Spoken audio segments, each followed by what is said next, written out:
All right, welcome. Let me just get myself organized as to what we're going to be reading tonight. I feel like that's wolfy sometimes, shifting. Okay, so happy Friday, happy weekend, you guys. Apologize for being a little bit off when it comes to the scheduling of the reads. I meant to do Tuesday, Thursday, midnight, and it ended up being Wednesday, not midnight, and now at midnight. But you know, what is time anyways? Time travel, space travel, whatever. So welcome to the weekend and thank you guys for joining. So I'm going to do a couple of things. Just one second. Let me make sure. We're going to revisit this read. Let me just flip it. So I have the follow-up to this read actually on my YouTube, and I actually did that when I was in Winnipeg with you guys. But before we do that, we will be revisiting the end of Crisis on Infinite Earths, just because I realize whenever I read that story with you guys, oh my gosh, my starlights are behind me. You can see a little bit of the green on me. Hi, Sam J. Hope you're well. Welcome to the live.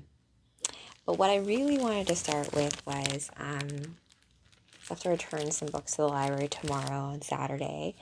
Fun fact, when I was a nerdy little girl growing up in Winnipeg, Manitoba, I used to go to the library every Saturday on like winter weekends when I was younger, before we went skating on the pond, and we would go to the library and I would take out all these books on like fantasy and sci-fi and then read all of them and then go back and do it again.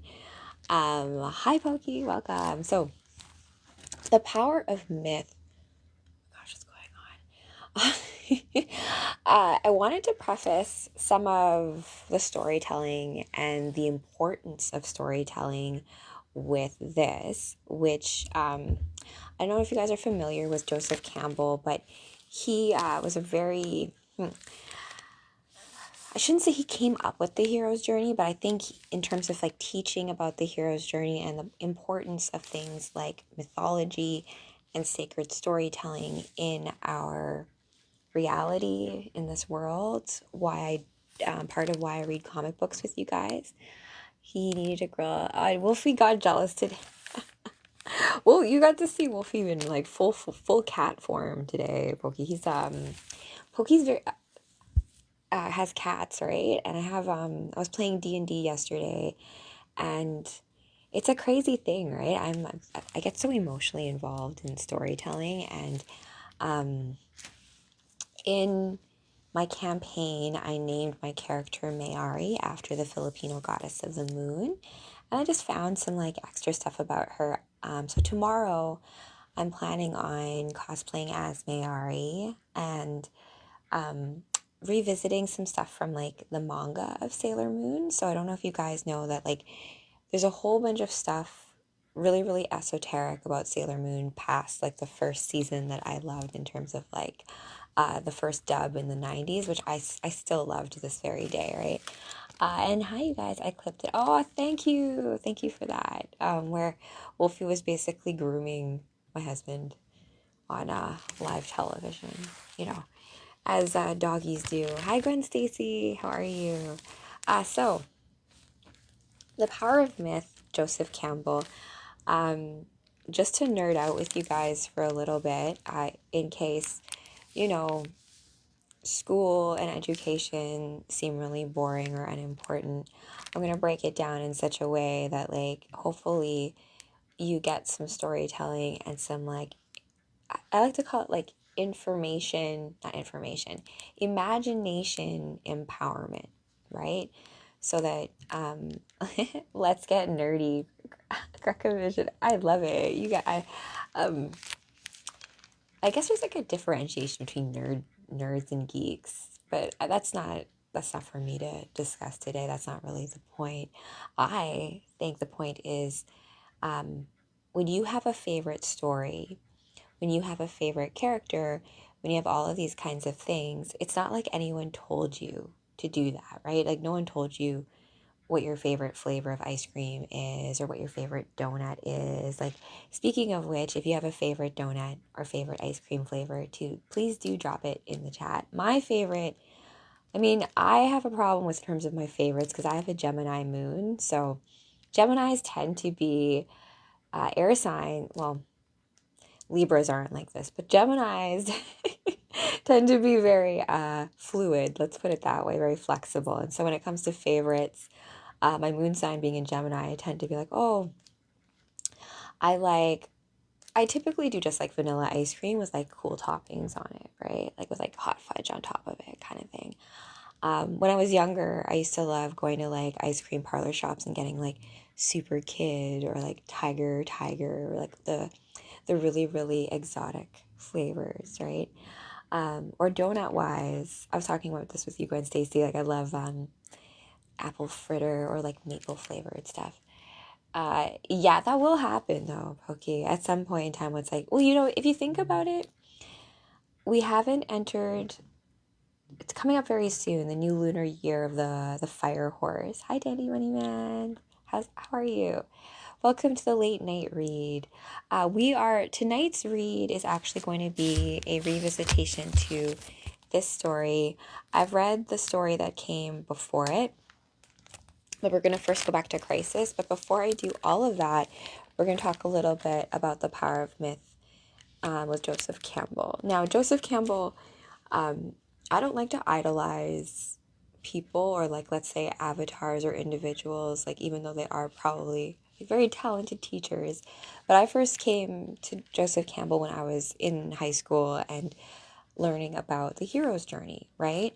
And if you're not familiar with the hero's journey, it's but one archetype by which you can go through reality or the world, right? So this idea of like, you know, you get a call to adventure, and then once you get this call, you get like a magical kind of assistance. And so we mapped it in grade 10 to Star Wars, right? So A New Hope follows the hero's journey pretty well, right? Like you have like Luke Skywalker out on Tatooine, you know, things are normal, or like the hobbits out at the Shire, like, all right, things are cool, but then like something happens, a wizard shows up, Obi-Wan shows up being like, save me, Obi-Wan Kenobi, you're my only hope. And so this call to adventure. Then you have this idea of going into the abyss. And so in A New Hope, they go into like the garbage compactor, right? And so it's this idea of going into the darkness where you find yourself. And so from the bottom of that cycle, you come back out. And so there's a lot of comfort to be had in that hero's journey, because oftentimes when we go through dark times of our life, it can feel like, oh, this is going to like last forever. This is horrible. But really, it's just a realization of like, we're just in this part of the story, right? And, you know, it's always darkest before the dawn. And if we have some awareness of the story that we're in, you'll realize that like things do work out at some point, right? Then we choose, you do choose your own story. It just sometimes can feel hard to feel like you have any say in the matter oftentimes. So once upon a time, I read you guys, see here, what did I want to, I clipped a section and I read it to my hubby beforehand because I had actually mentioned this part of the story or this part of the book on one of my lives before, but then I didn't talk about it. Like, I don't think I did it justice in speaking about it. So I'm just going to read you from the book. This is page 1110 of The Power of Myth. So it's good. So this whole story is actually a conversation. It's a transcribed conversation at Skywalker Ranch between Joseph Campbell and this guy Moyer who's interviewing him, which kind of goes to show that how like a lot of things come out in conversation, right? Like, it's one thing to just be like one person speaking or having like a monologue, and it's another thing when you have dialogue, right? When you have another person speaking. So, let's hear. This is the origin of the headhunt in Southeast Asia, particularly in Indonesia. The headhunt is a sacred act, a sacred killing. Before a young man can be permitted to marry and become a father, he must go forth and have his kill. Unless there is death, there cannot be birth. The significance of that is that every generation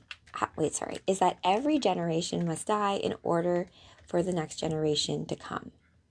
As soon as you beget or give birth to the child, you are the dead one.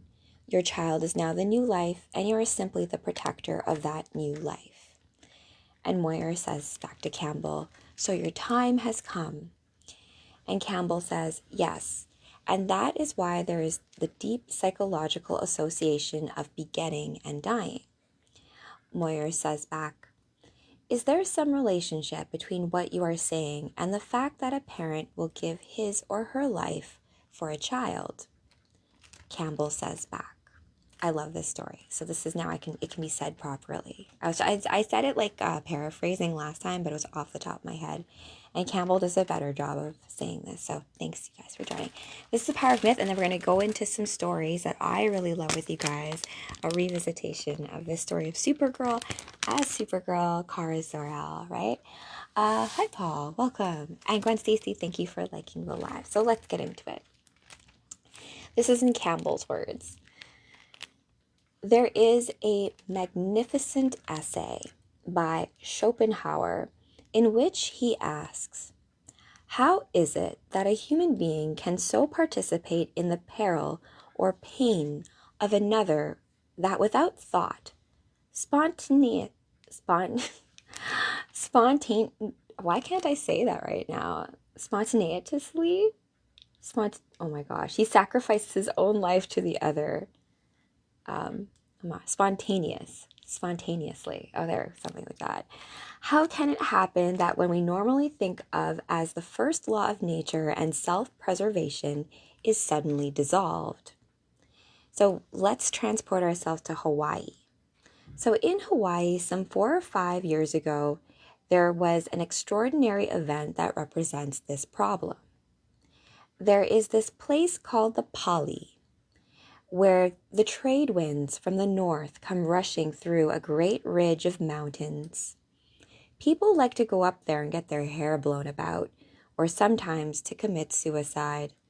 You know, something like jumping off the Golden Gate Bridge. One day, 2 policemen were driving up the Pali Road when they saw, just beyond the railing that keeps the cars from rolling over, a young man preparing to jump. The police car stopped, and the policeman on the right jumped out to grab the man, but caught him just as he jumped, and he himself was also being pulled over when the second cop arrived just in time and pulled the 2 of them back. Do you realize what had suddenly happened to that policeman who had given himself to death with that unknown youth? Everything else in his life had dropped off. His duty to his family, his duty to his job, his duty to his own life. All of his wishes and hopes for his lifetime had just disappeared. He was about to die. Later, a newspaper reporter asked him, "So, why didn't you let go? You could have been killed." And the reported answer was this: I couldn't let go. If I had let that young man go, I couldn't have lived another day of my life. How come? Schopenhauer's answer is that such a psychological crisis represents the breakthrough of a metaphysical realization, which is that you and that other are one. Oh yeah, where are we? That you are 2 aspects of the one life, and that your apparent separateness is but an effect of the way we experience forms under the conditions of space and time. Our true reality is in our identity and unity with all life. This is a metaphysical truth which may become spontaneously, realized under circumstances of crisis. For it is this, according to Schopenhauer, the truth of your life. The hero is the one who has given his physical life to some order of realization to that truth. The concept of love your neighbor is to put you in tune with this fact. But whether you love your neighbor or not, when the realization grabs you, you may indeed risk your life. That Hawaiian policeman didn't know who the young man was to whom he had given himself. Schopenhauer declares that in small ways you can see this happening every day, all the time, moving life in the world, people doing selfless things to and for each other. And so when Jesus says, love thy neighbor as thyself, he is saying to effect, love thy neighbor because he is yourself.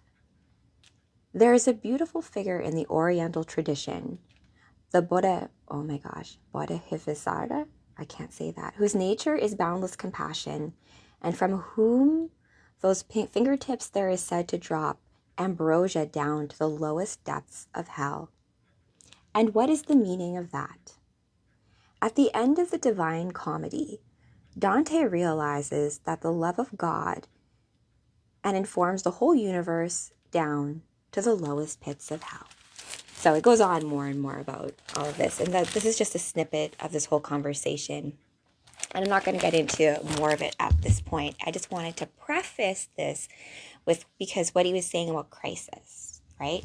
How like in times of crisis, spontaneous, like, why can't I say that word right now? To be spontaneity? There. That's that. But spontaneous. Yeah, there it is. I don't know why I was trying. I was excited in my head, and then I was trying to say it, and I was like, why is that so weird? Dante's Inferno. Oh my goodness. Have you guys seen the anime of that? Dante's Inferno. What a really, like, I love anime for that. So stay tuned tomorrow. I'm going to be reading a Sailor Moon manga. One of the later editions where they actually bring in a lot of astrology and like the 0 star of Sagittarius, the birthplace of stars, we as having starseed crystal heart crystals, right? Seen a bit of the game. Oh yeah, I haven't played the game. I should play the game. I mean, it's funny because I think EA, and my sister works for EA, did the game, and it's funny how video games and comic books and movies, they all kind of like feed each other's canon, and it's like, yes, all connected, everything is everything else kind of thing, right? But you are also you, uniquely you, and only you too. So what a fun conundrum is that.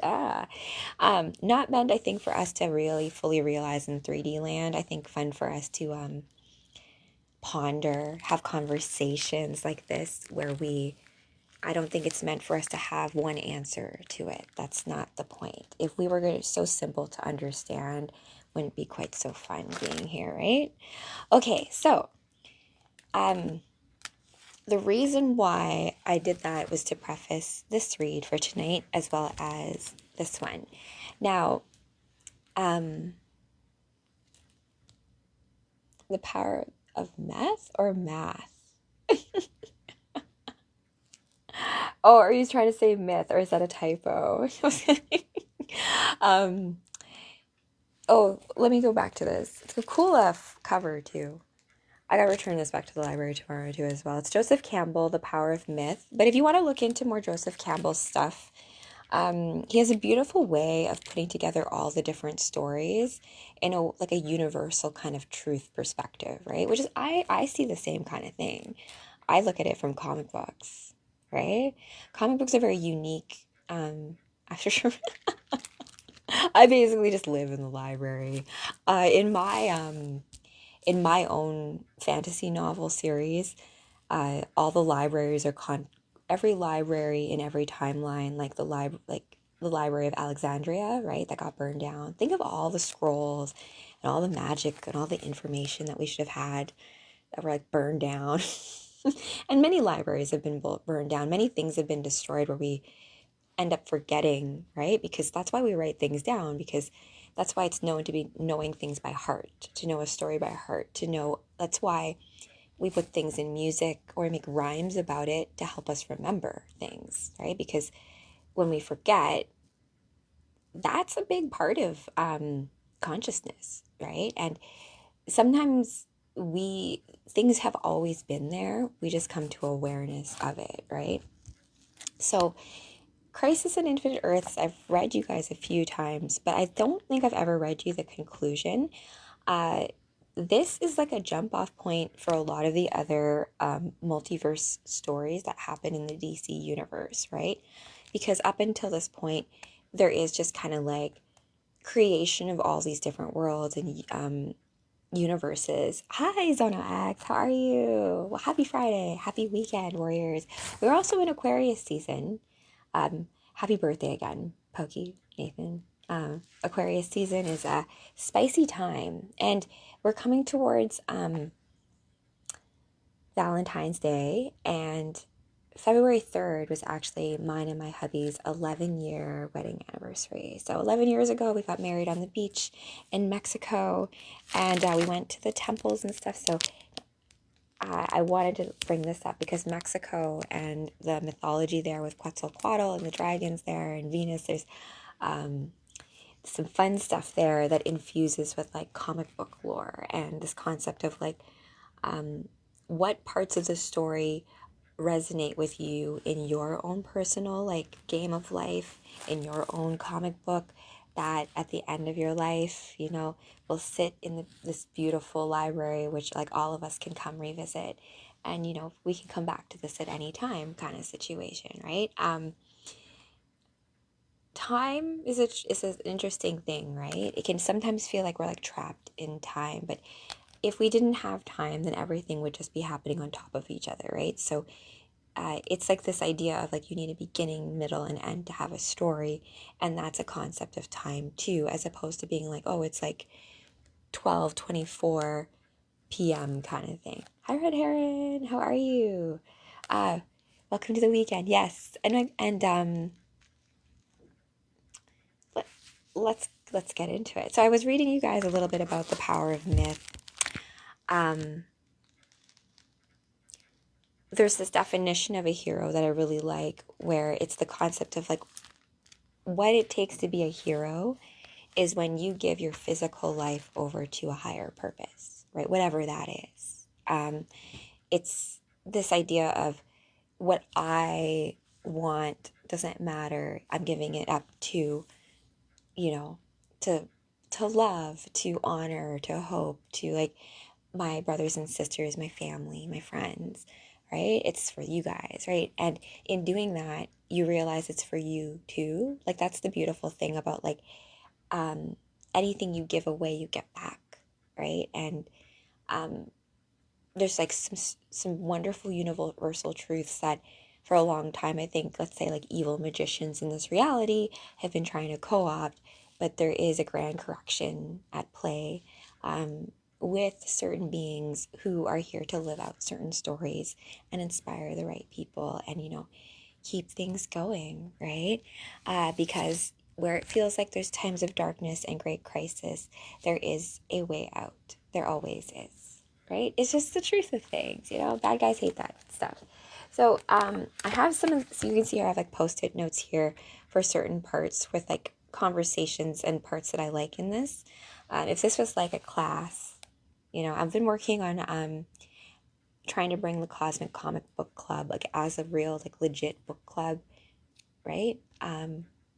Jason, that's very sweet. That's an interesting thing to say. I strive to be, you know, I don't like to pretend that I don't have vices, right? And things like that.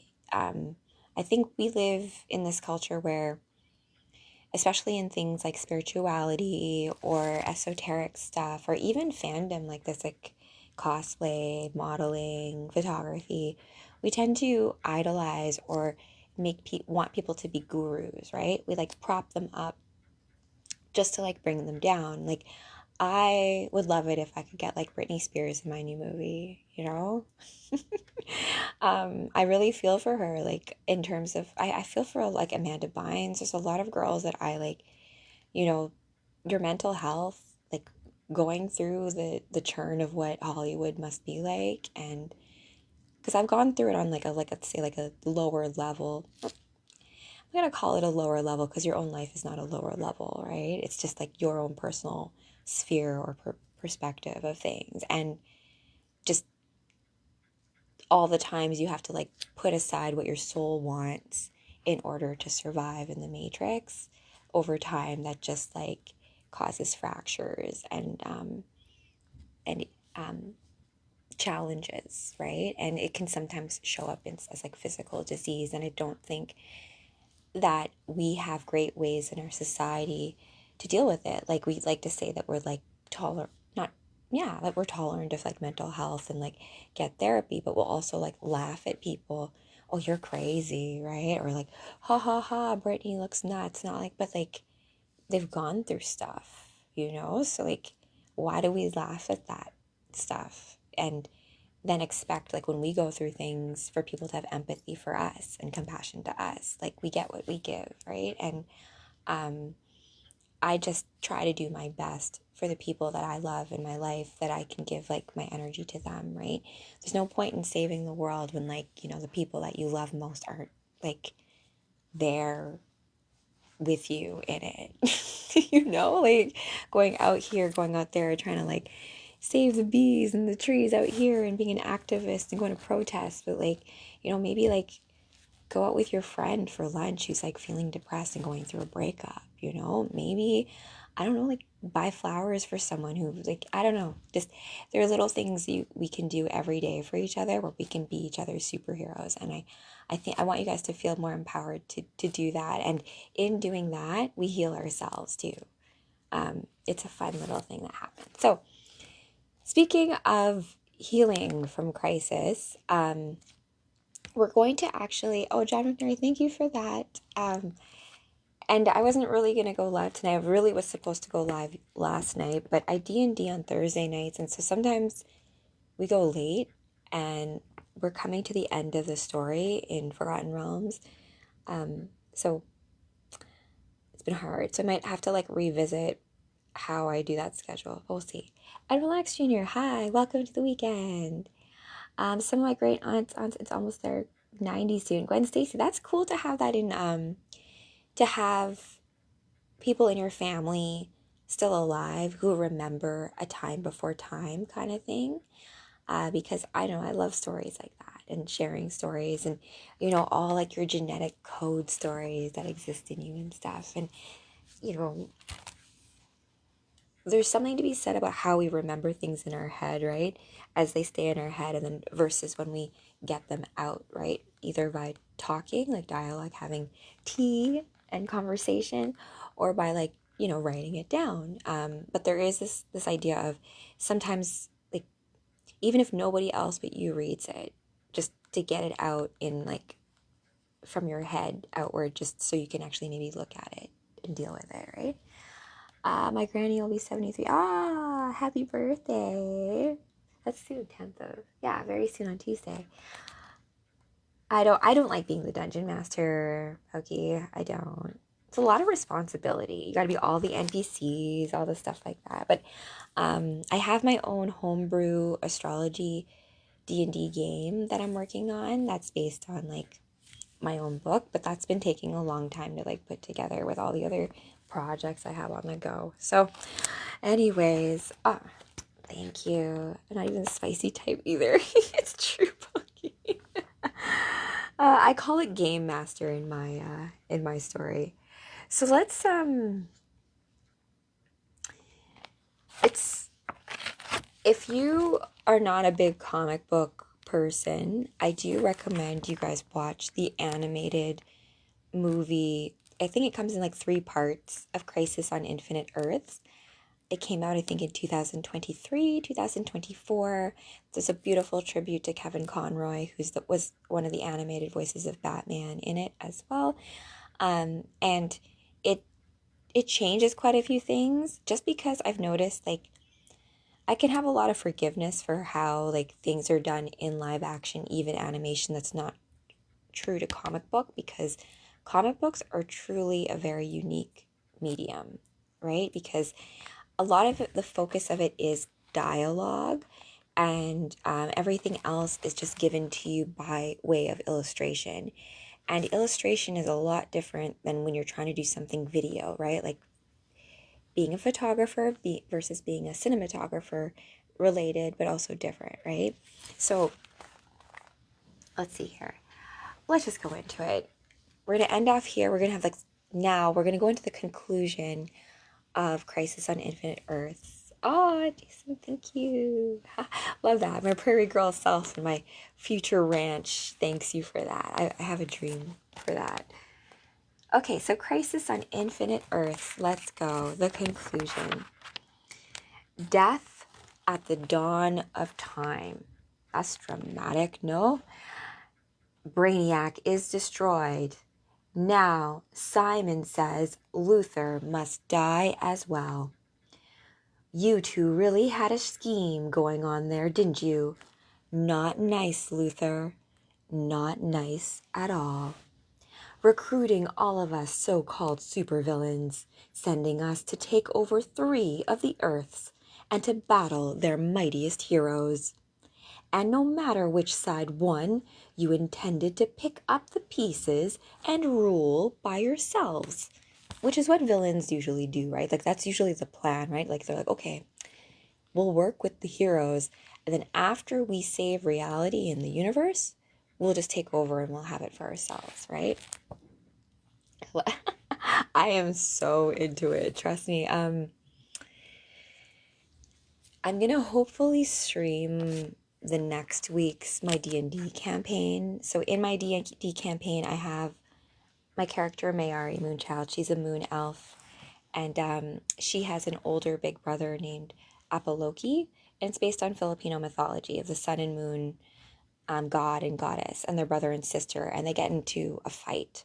And Mayari loses an eye, and that's why the moon is less bright than the sun. But anyways, in it, I don't know if you guys are familiar with Forgotten Realms, but we're in like a dungeon essentially, right? Because it's D&D, Dungeons and Dragons, and Mayari's older brother has now been like taken over and become like this evil warden guy. And so to role play that, I got all like emotional about it.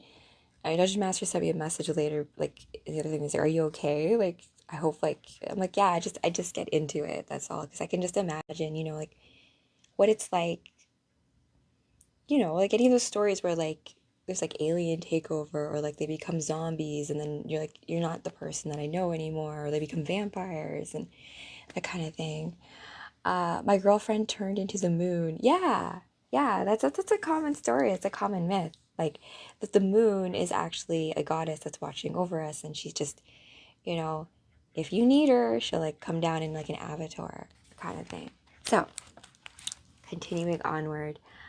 So just to get you guys, if you guys aren't familiar with this story, we're at a point where like, there is this entity known as the Anti-Monitor, which is trying to basically eat up worlds to fuel the antimatter universe. Okay, so we have the villains and the heroes working together to stop the end of existence, right? From this anti-monitor thing. It's like undoing reality. Okay. So, and no matter which side won, you intended to pick up the pieces and rule by yourselves. And fortunately, I am a rather suspicious type. I stayed behind and I overheard you. So now will you die while I let your plan continue, only with me in charge? Such a good plan, Luther. Simon thanks you for it. What a shame you won't live long enough to enjoy it.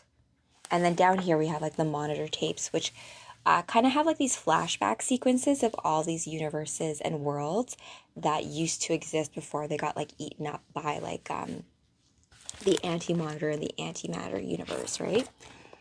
So and just so you guys know how Simon is spelt, it's not like Simon Says. It's like, Simon like psychic power, psionic, PSI, right?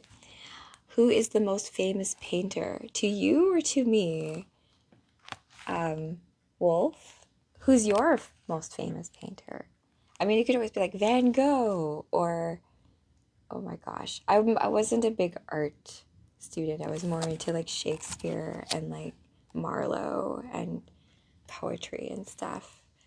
Uh, oh, or do you mean like in terms of comic book? Most famous artist is not famous for his art. I don't know, fame is one of those things when it comes to artists, right? And like think about all the artists who became famous after they died, right? I think I watched a movie once. No, no, no. I think it was like The Hitchhiker, an episode where like William Dafoe, who was actually the Green Goblin, he played like this artist who like pretended to die so that his work would become more valuable, right? So I don't know, weird thing. I don't really know Wolf. I off the top of my head, I'm saying Van Gogh, but I'm not going to pretend that I know art very well. Or Leonardo da Vinci, I kind of like him a lot. So, and William Dafoe was a good goblin, right? He has that face. He's already kind of goblin looking like. And I don't know if you guys saw The Lighthouse with him and the Batman guy, Robert Pattinson. It's kind of a crazy movie. Robert Pattinson was actually a pretty good Batman. I thought. No. Anyways, let's continue onwards. uh, let's see here. There are some fun things where Supergirl deals with Batman. Like she like sells him like Kryptonian technology so that she can have some. Because Superman is kind of like an overbearing family member, so she has like to grow up. She doesn't. Fun fact about Supergirl: she's actually older than Superman, even though she's Supergirl, and the reason being is that uh, when Kal-El was sent to Earth, he he came right away, was a baby, like found by Martha and John, grew up, became Superman. That was like 30 years, right? Supergirl, Kara, was sent afterwards, but her capsule ended up being in stasis for about 30 years, circling the Earth.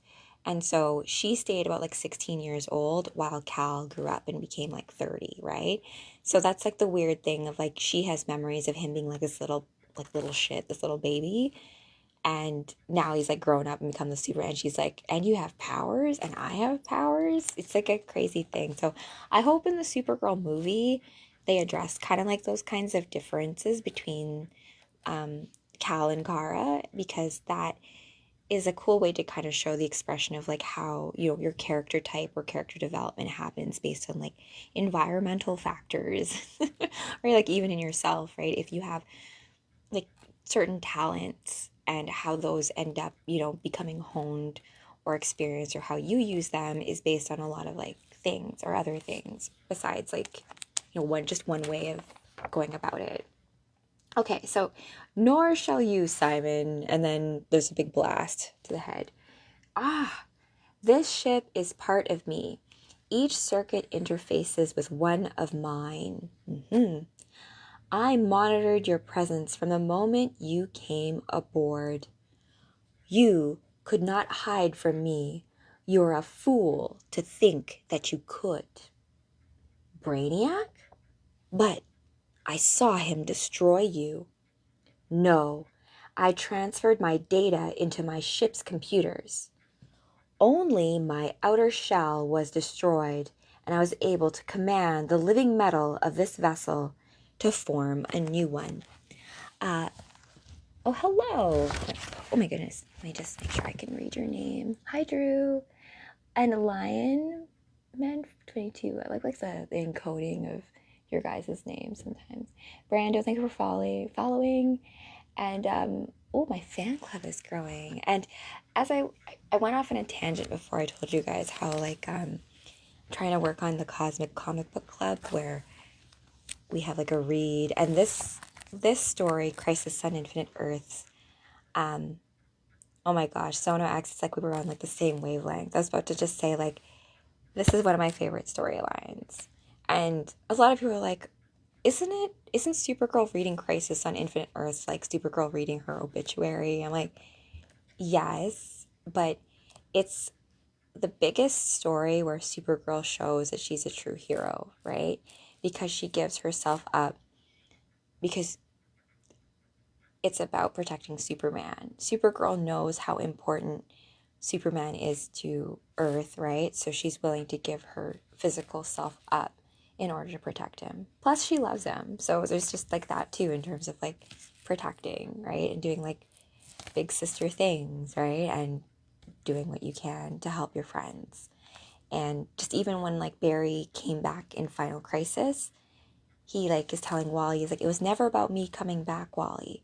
I was always just here to like to save Superman. So there's a tell there when it comes to that in terms of when we give ourselves up to a higher purpose, you find your own immortality. You unlock yourself when you finally are free from like that fear of like death, right? That fear of like, oh no, like what if this and what if that? But you just do the right thing anyways, right? So, okay, let's skip a little ahead here because I did want to read to the end of this and I feel like I might have started a little, oh my gosh. And then there's like these other aftershock. Oh yeah, the aftershock's pretty crazy too. So let me go a little bit. There's a lot that happens here. We got the Shazam things. You're funny. So we're on, it's like, you know, if we were like reading. All right, class, we're on 275 of Crisis on Infinite Earths, written by Marv Wolfman and illustrated by George Perez. Feel free to follow along. Redhead's right, and I'm a mighty angry robot at that. You, kid, shake your head if you're Batson. Well, I guess that means yes. Don't worry, pal. I'm called the Atom. I'm one of the good guys. Don't wiggle. I was told to cut your gag. Only nobody told me why. I still don't know what a kid can do that the rest of us can't. Thanks, Adam, but I'm more than just a kid. Shazam! Now you call me Captain Marvel. And this is, you know, in the time where Shazam was Captain Marvel and wasn't. Oh, thanks for that, catching that.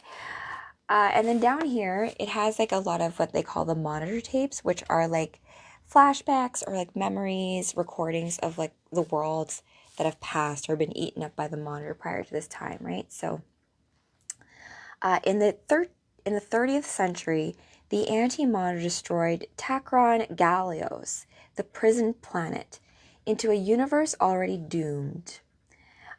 This is what they're... Valius, the Persuader, Dr. Regulus, Lightning Lord. How many others survived? How many other worlds did they destroy? Oh my gosh, the Legion of Superheroes couldn't destroy it, didn't stop them. Nobody could.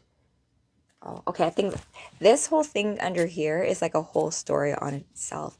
And I have a whole thing about Legion of Superheroes because I love Saturn Girl and like Lightning Lad and all of that stuff.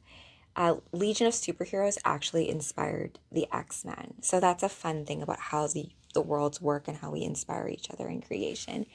Jason, thanks for that. Thanks for the Rosa. I'm going to continue on with just like the colored panels just because this is kind of like its own storyline. Saturn Girl is totally underrated. I love her a lot. Like, Jeff Johns, I think he talks about how she's, I think, his favorite superhero. And Jeff Johns has written some storylines like Blackest Night and The Grid, which I'm going to be releasing on my YouTube, I think, tomorrow. And just like Doomsday Clock's also Jeff Johns. But he said he loved Saturn Girl the most because Saturn Girl is like a master telepath, right? Kind of like Jean Grey in X-Men. And she knows everyone's deepest, darkest secrets. And he says that if Saturn Girl, knowing everything about everybody, their deepest, you know, like all like the shameful stuff that you like hide, and she still believes in humanity, then that means like, you know, that's a good thing, right? To still believe in like the good of people no matter what, even though you know all this like dark stuff about it is, yeah. Young Justice, at least. That's cool. That's cool. Who played her? I'm gonna have to take a look at that. I'm working on an outfit of Saturn Girl. She's got this one pink outfit that's pretty hot. But Legion of Superheroes is kind of underrated, and there's a comic book that I have at like the reference library here down in downtown Toronto, that I need to kind of revisit, because that library is also under attack from our government. They want to tear it down and put a condo there, so I'm gonna try to work on something with them to maybe like we can have like a little like save our library. We don't need more condos. We need like community spaces. Like, what's the point if you have like everyone living here and like for what, right? Oh, I am reading today. Yeah. All right. So we're now on Earth X. Come on together, says Batman. Keep pushing forward. The outsiders are doing the best we can, Batman. You okay, Tin?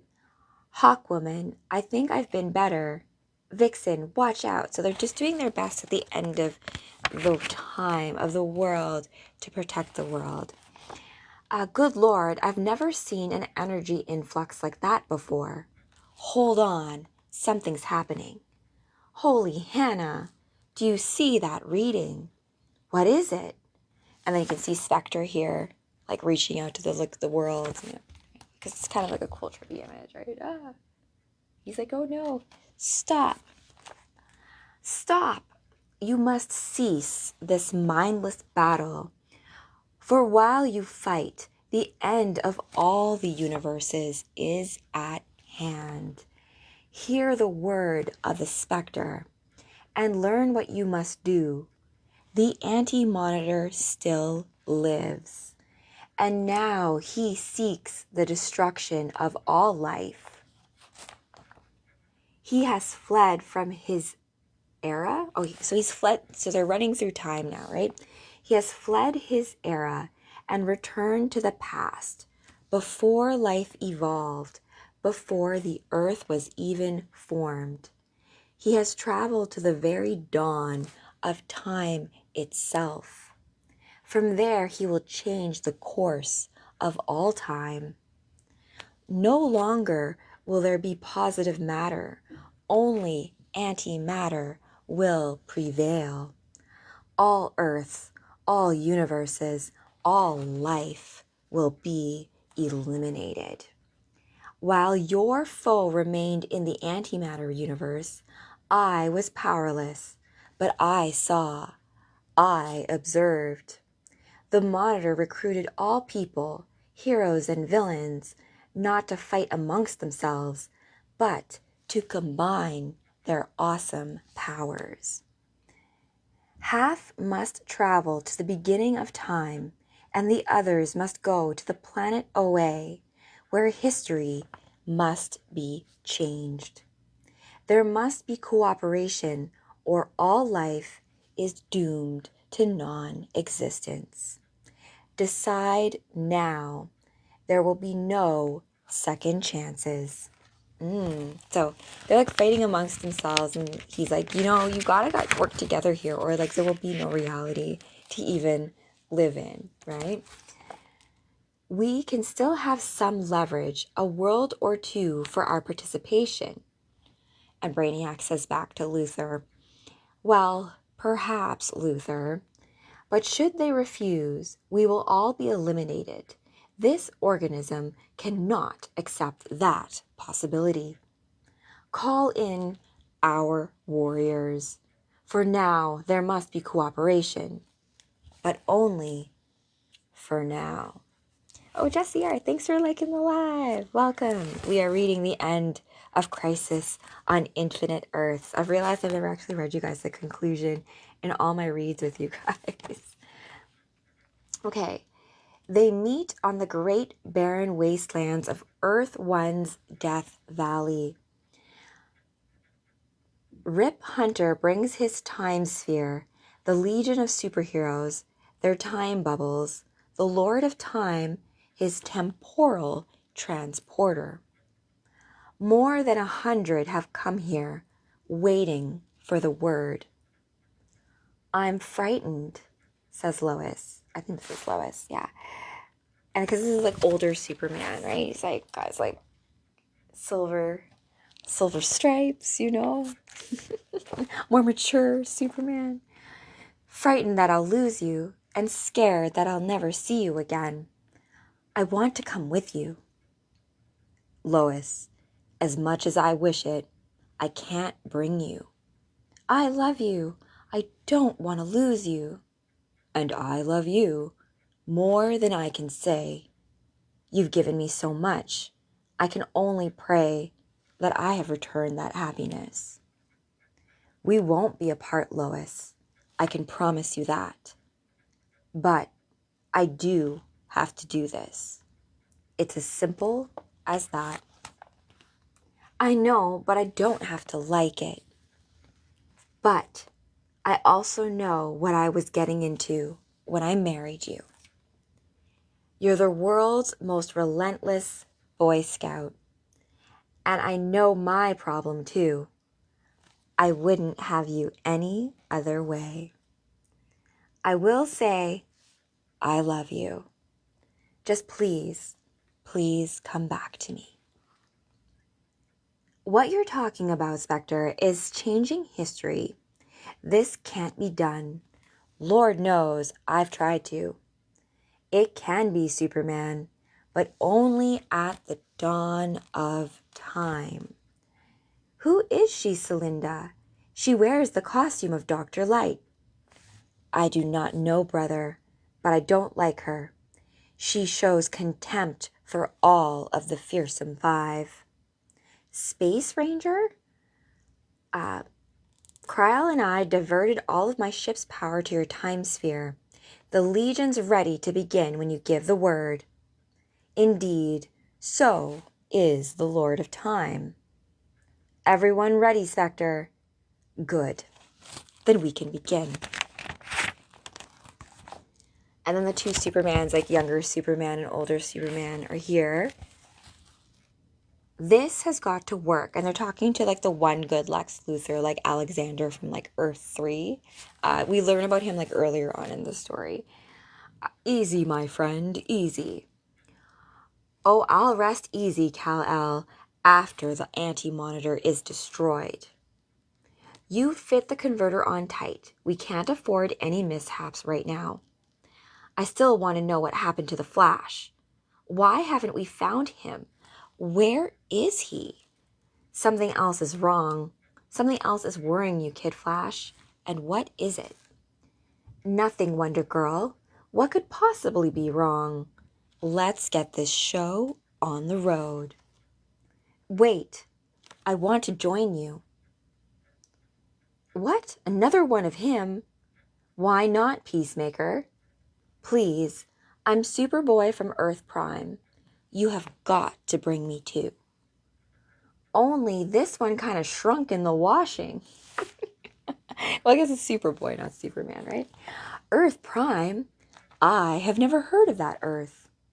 I thought there were only 5 Earths left. There are. It's been destroyed. I don't know what happened to you when you vanished. And it says DC Comics presents number 87 as a note from Marv Wolfman. I don't know how I disappeared, but I'm here. I'm Earth Prime's last survivor. I have a reason to join with you guys. But if you don't let me, I will just do it myself. Oh, so this specific Supergirl costume is a combination. I sew some of mine, and thanks for that question, Fast Track. This particular cosplay of mine is a special one to me of Supergirl's because I used to compete in fitness and bodybuilding. And so like all those suits, you know, with like the rhinestones and the glitter, I had a suit sponsor who did all my suits for me. And so I retired from competing in fitness and bodybuilding, I think in like, was it 2017, 2018 or so. And for my last show, I asked my suit sponsor, I was like, listen, Lisa, I brought her like a comic book and I was like, could you make me a Supergirl costume as part of like one of my last like outfits? And so she did. And so I wore this to Fan Expo of that year with my sister who is Wonder Woman. And then the rest is history. The rest of them I've kind of gotten from other places and so on and all that kind of stuff. My college-age daughter loves your inspiration. That's really sweet. I love that.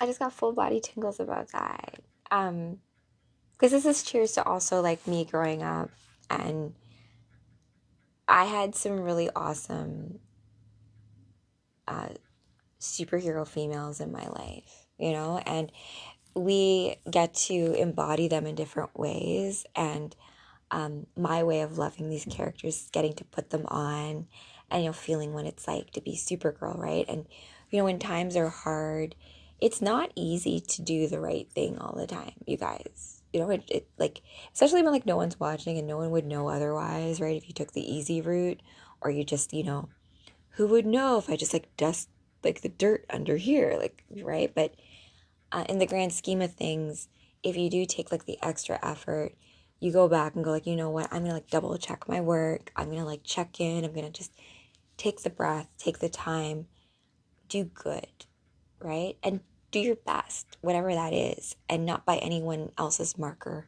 but your own, right? And yeah, just do yourself justice. Because even like how they talk about like Shazam here, the way that it's explained is that, you know, when we're children,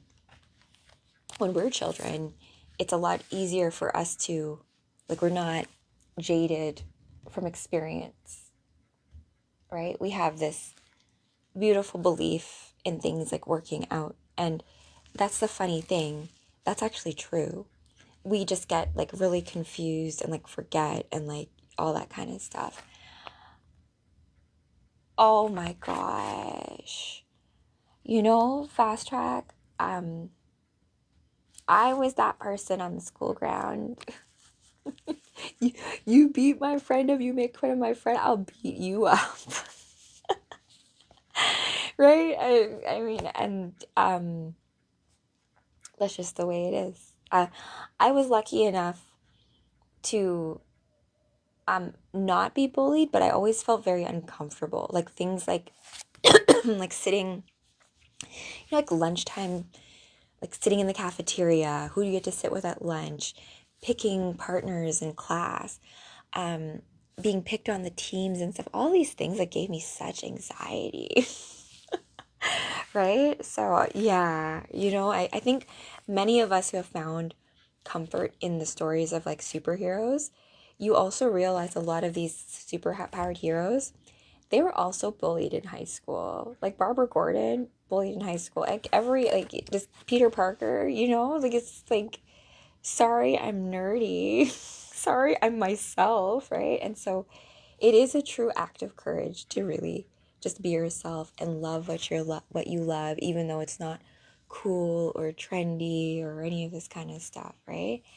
Um, yeah, and from the six, yeah, but it's also even character types like Kara and Superman, right? Like the fact that like your alter ego, you don't need the credit. I don't need people to know that it's me doing good in the world. It just needs to happen. That's that's the higher level of it. Like, and the difference between being like celebrity versus being a true hero, right? And certain figures who do get mythologized, and we sometimes conflate the actor playing that role with like the character that they're playing, right? And there is sometimes a fit there, right? It's more than likely that people who truly are able to embody those characters in their own, let's say, source personality type, they are probably a lot like that character, right? So that's what I think. That's why like in acting, there's just like that's us as human beings, like your eye for things, right? Like when you have like, oh, like I really like how they pulled that off. I really like this version of how they did that character. And that is personal preference. I've had like huge conversations with like my sister who's a very like uh she just likes what she likes, and she's very like you know, stuck on it. Like, and I like just having like conversations. I like it when people like things that I don't necessarily like. But just because I don't like something doesn't mean that I hate on it. Do you know what I mean? Like there's too much stuff to like love that like why am I gonna waste my time going out of my way to like point at and like make fun of you for liking something that I'm just not into, right? And maybe I'm not into it just because I just don't know about it yet, right? And then maybe you can show me why you like it so much, and then now I like it too. which like has happened with me and girlfriends of mine when it comes to things like comic books, right? Because comic books are very more masculine, right? Me and my sister grew up kind of tomboyish, like playing video games and all that kind of stuff. So we had a really varied friend group when it came to that. But, you know, that's just what you like, right? Okay, let's continue on where we're going to finish off Crisis on Infinite Earths. And also just from in my own life, I've been going through my own personal crisis, right? Coming back to myself, right? I have gone through a very like traumatic childhood, and coming back and coming to being who you are and like chasing your dreams and doing things that perhaps no one has yet done. Kind of fun, you know? And so I welcome for you guys who are on that path to realize that when you are on the right path, typically when you are a bright light, there's going to be shadow, right? And to just have the strength to keep walking it and know in your heart of hearts that you're right? And you can have little safe houses and checkpoints to take a breath and be like, okay, am I going in the wrong direction here? And to be okay about to backtrack and just check and, you know, maybe pick up some friends along the way on your quest. Okay, so Earth Boy, so if you guys aren't familiar with like Superboy and Supergirl and the Legion of Superheroes, there's a whole timeline with that, which includes Crypto and explains why Crypto and Supergirl exist in the first place if Kal-El is supposed to be the sole survivor of Krypton, right? But I'm not going to get into that just yet. We're going to just finish this up. So I'm going to just flip a little faster here just so we can get into it, because I have realized what happens at the end of this story is important to the rest of what happens with the DC multiverse, right? You end up with like the New 52 and you end up with these different canons, but there is like a point in time which is like in 1985, which is when this was released, where you end up consolidating a lot of the storylines, right? Okay, everyone is in place. All of the power is being fed into the time machines. Gold, you're certain you can survive the current we've been conducting through you.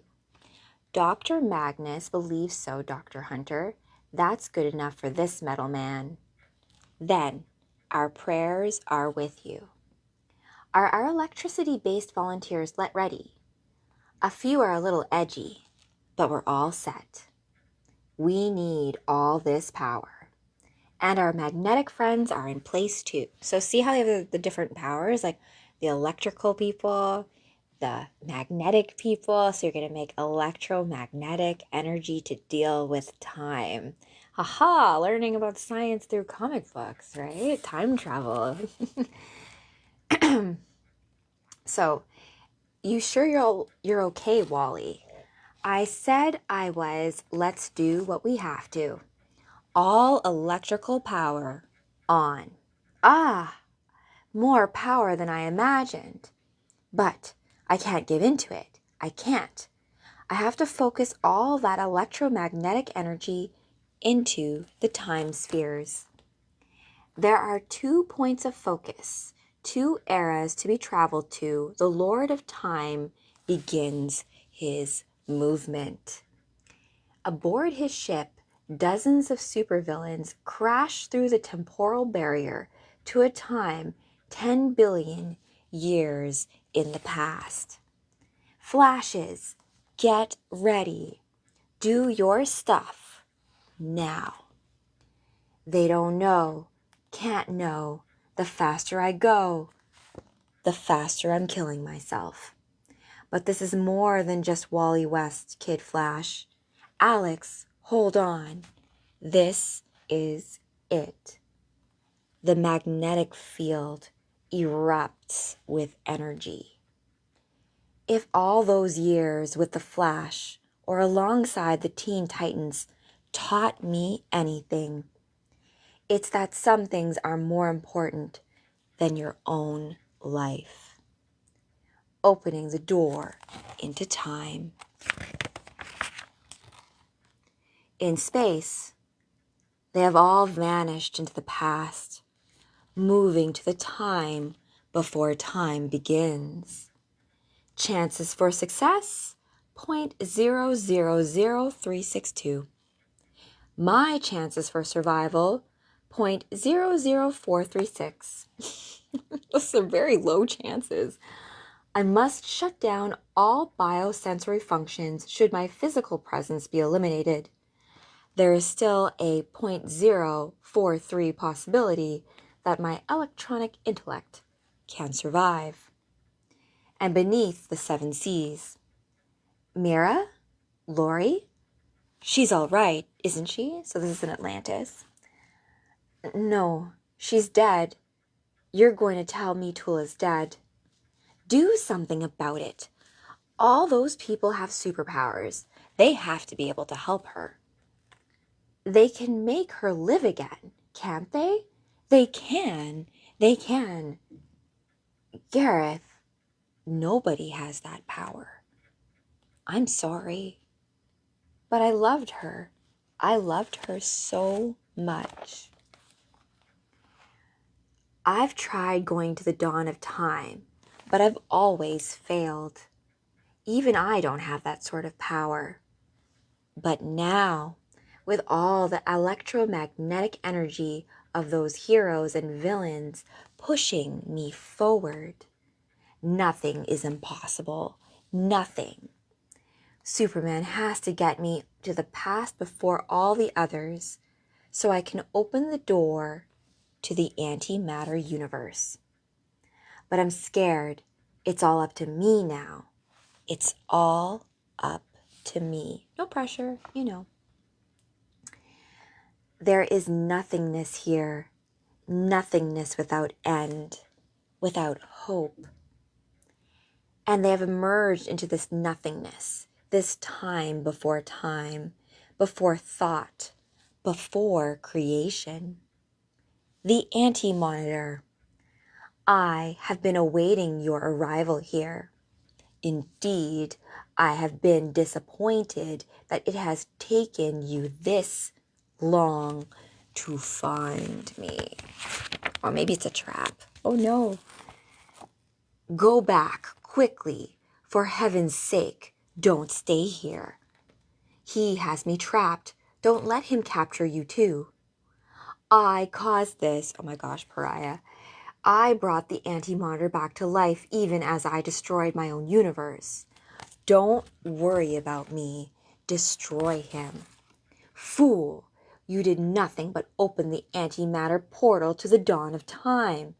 Did you truly believe mere scientific investigation could unleash forces great enough to destroy a universe?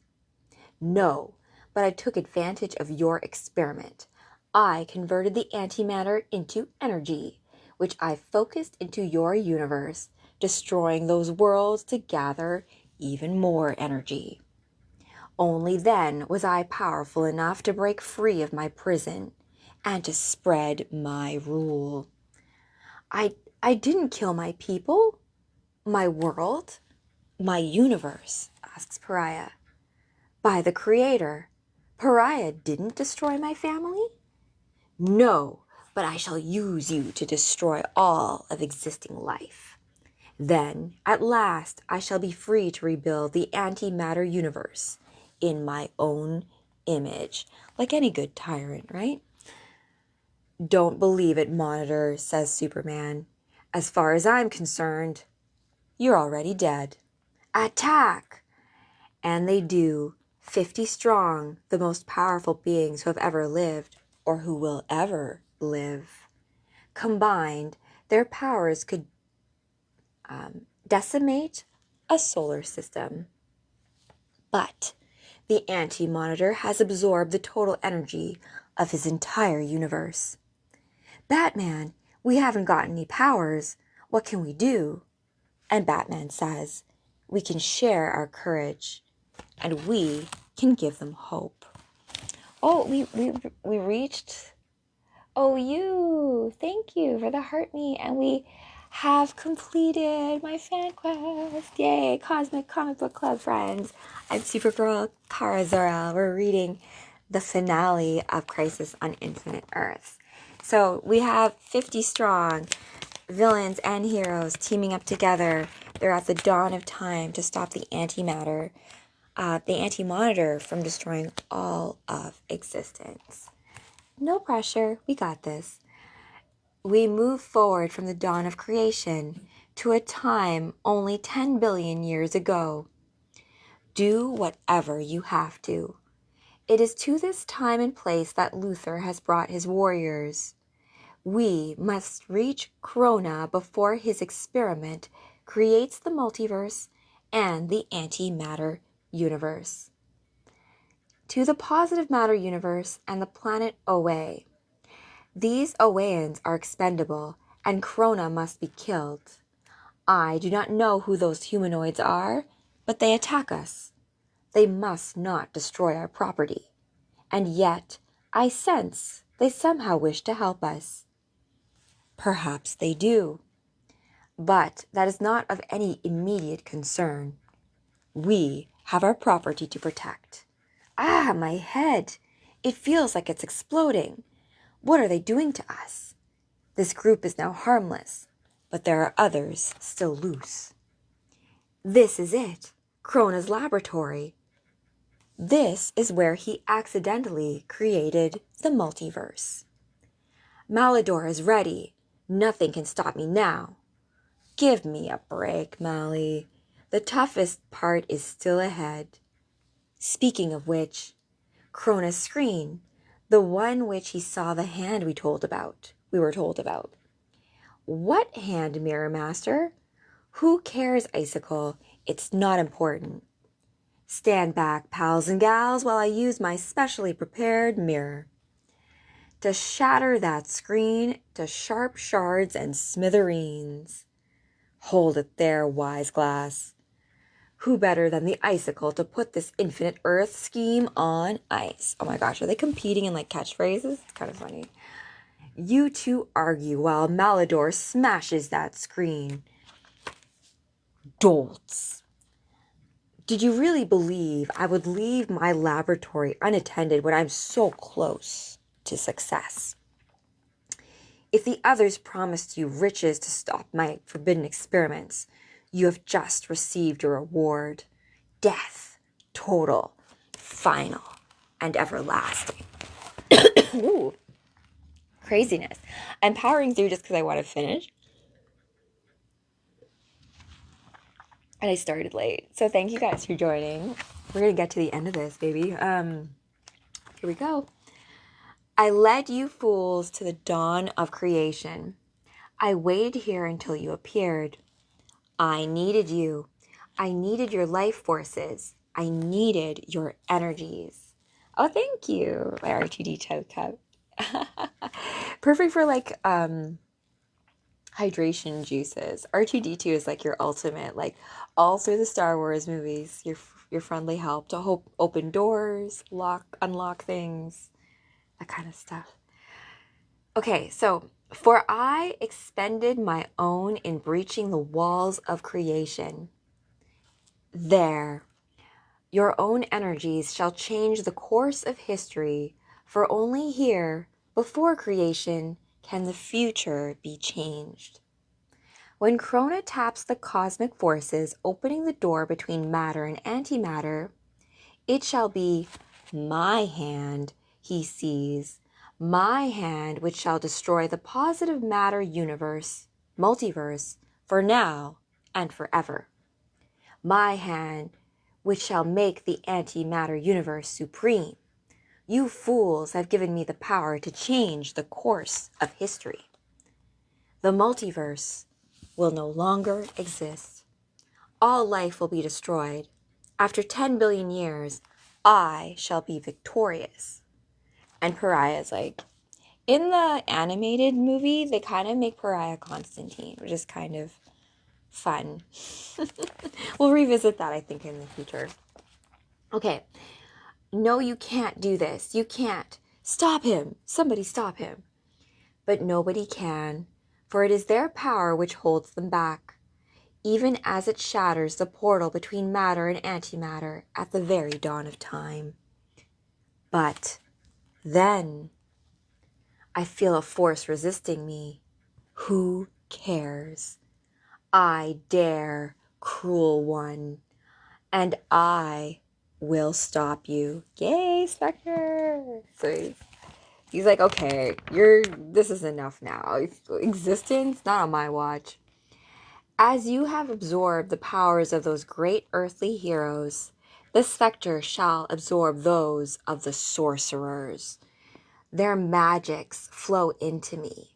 Their great powers become mine. And you can see all of the magic users, Zatanna, Dr. Fate, are like teaming up to give Spectre their magic powers. Right? Collaborative magic, baby. We resist you, Monitor. We will not surrender. Back, Monitor, back down into the pit. We shall force you to return to hell. No, concentrate. The Spectre needs more power. The Anti-Monitor resists us, and he must be contained. Let's see if I can make this a little bit darker so it's less glare. But we cannot kill him, or all of our comrades in arms, all of our friends whose power he steals will die. Look there, Cronus' screen appears. They lost. Then the villains couldn't stop him. Then we have lost as well. You talk of legends of destruction. Should I learn the truth? You are a dolt. In his own laboratory, a billion years from the dawn of creation, Krona runs, or turns rather, from the questions. The questioning cans towards his screen.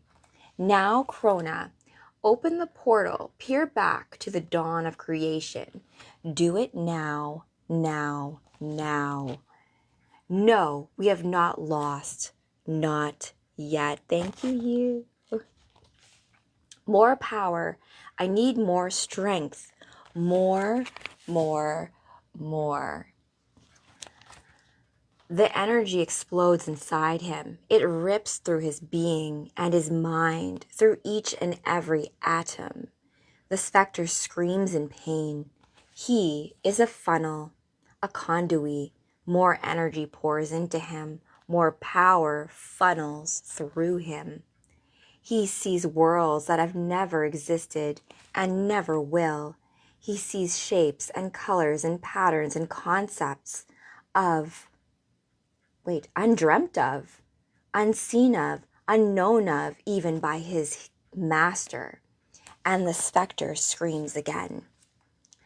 And the universe explodes around him. And from the dawn of creation comes death. It is the end of all that was. To be continued. Oh my goodness. This is Crisis on Infinite Earths. This is the story from 1985. This is a very special story to me because 1985 was also the year I was born, so I came into form at this time too. Also, 1985 was when Watchmen came out too. So interesting to note stories that come into form when you come into form, and ones that you find resonance with, or that like you know, the rabbit holes you jump into to try to like find out more about the hidden lore and all that kind of stuff. All of that I think is a bit more important than I think a lot of us would give it credit for. So I'm just here to remind you of that.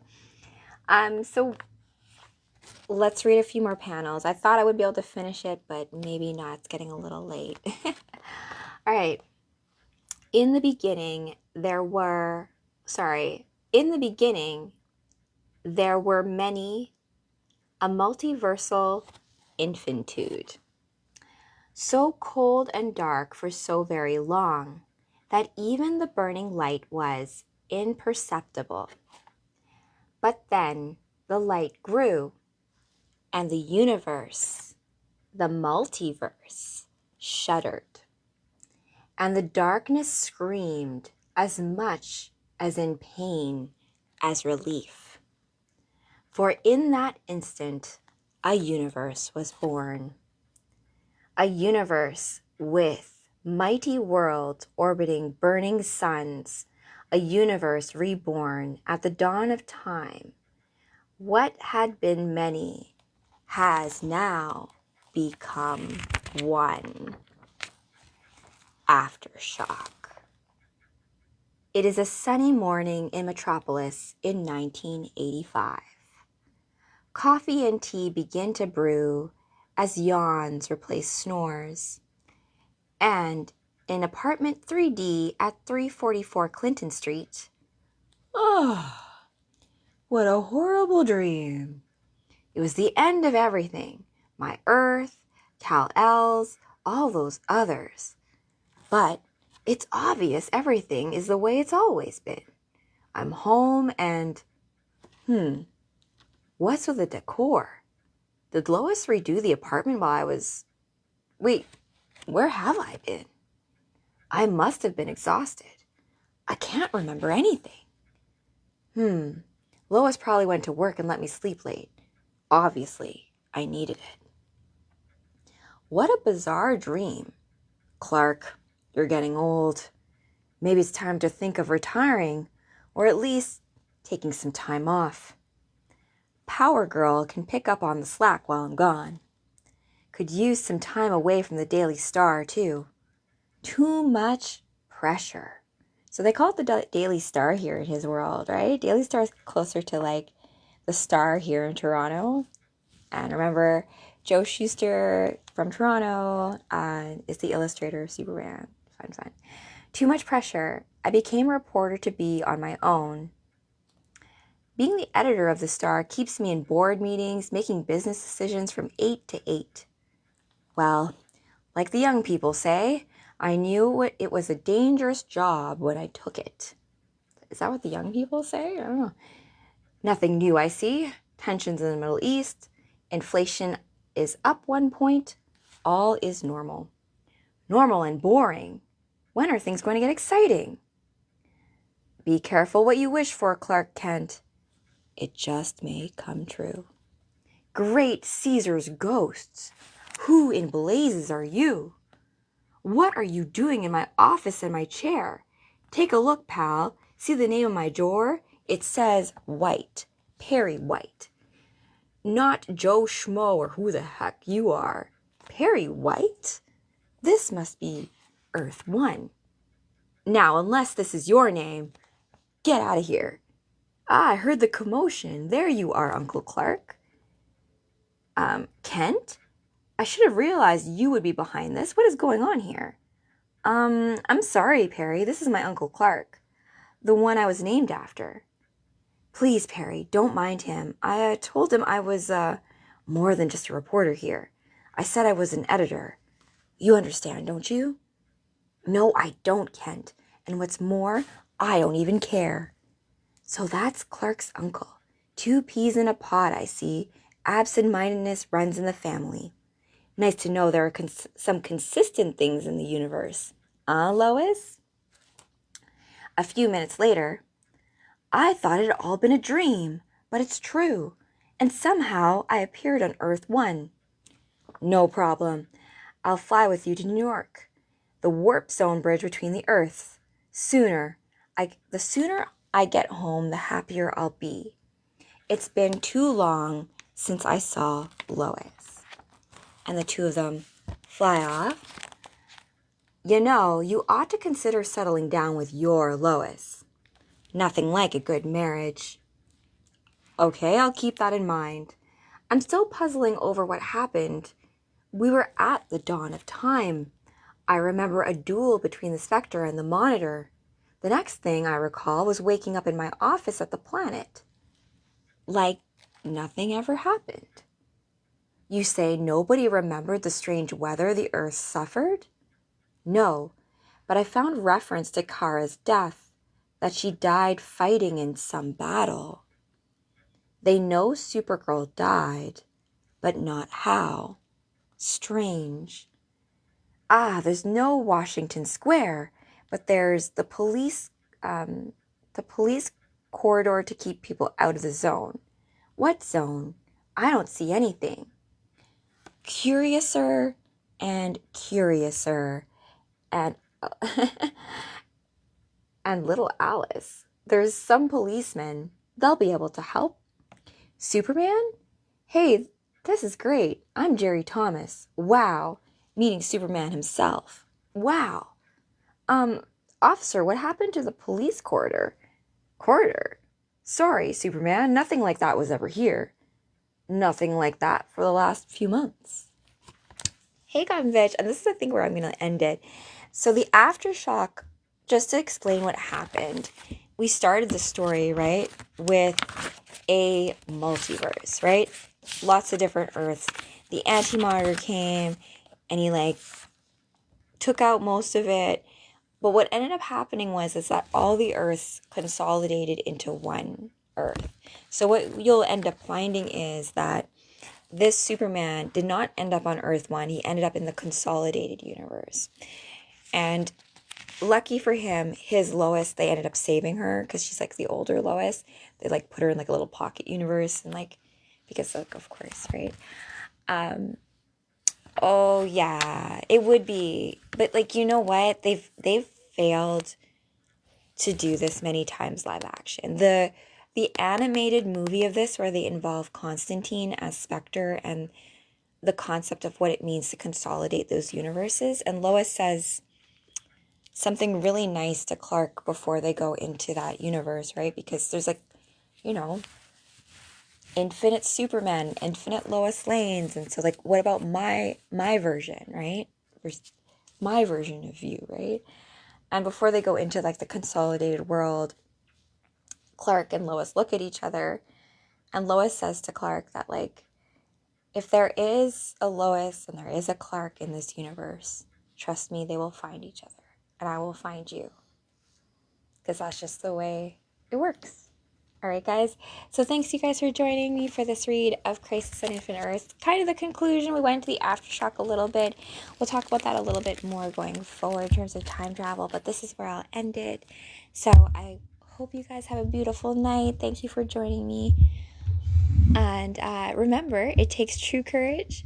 Yes, please do Zona X. I'm still organizing myself. It comes to my own personal video library with all the reads, as well as Cosmic Comic Book Club, which I'm going to hopefully have even like a live action in real life version of it. So hopefully we can talk more about that coming. Oh, Sky, thank you. And I appreciate you guys too, right? Remember, stories take people listening to it, right? The other end of that conversation. So thank you guys for giving me your sacred attention, right? It is Saturday, Gwen Stacy, so happy Saturday. Happy Supergirl Saturday. Okay? So remember, it takes true courage for you to be exactly you in this cosmic game of life. So be sure to have the courage to show up as exactly you, because guess what? The universe is counting on you. But no worries, I have your back. Till next time, my friends, stay super. Sweet dreams.